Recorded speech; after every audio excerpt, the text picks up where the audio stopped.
Hello বন্ধুরা, তো কেমন আছো তোমরা সবাই? আমি ভালো আছি। আর দেখো চলে এসেছি তোমাদের সামনে নতুন আরেকটি ভিডিও নিয়ে।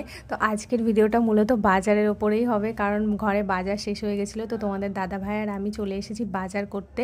আর তো এসেই দেখো শুরু করে দিয়েছি বাজার করা। এখানে পেঁয়াজ নিয়ে নিলাম আমি, ঘরে পেঁয়াজ শেষ হয়ে এসেছিলো প্রায়। আর এখানে দেখো আমি ভাবনা চিন্তা করছি যে কি কি বাজার করা যায়। এটাও জানো তো একটা চিন্তা, যে কি রান্না করব, কি বাজার করব, এগুলো প্রতিটা মেয়েরই কি বলবো চিন্তা। আর বর্তে কোনো চিন্তা নেই, ও ভিডিও করছে।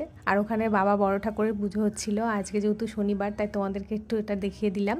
আর এরপর দেখো তোমাদের দাদা ভাইয়ের ফেভারিট চাটনি, তাই জন্য কিনে নিলাম ওর জন্য টমেটো। বেশি করেই টমেটো কিনে নিয়েছি, যাতে ওকে প্রায় দিন মানে প্রতিদিনই চাটনি করে দিতে পারি, কারণ সবজি তো তেমন ভালো লাগে না খেতে।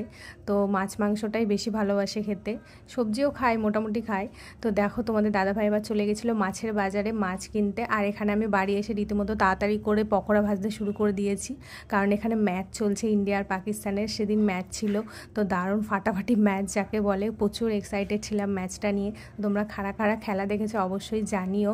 খেলাটা কিন্তু সেদিন দারুণ হয়েছিল। তো দেখো এখানে খেলা দেখছি জমিয়ে পকোড়া খেতে খেতে। দেখা হচ্ছে তোমাদের সঙ্গে পরের ভিডিওতে। আর ভিডিওটা যদি ভালো লেগে থাকে আমার চ্যানেলটি অবশ্যই সাবস্ক্রাইব করে দিও।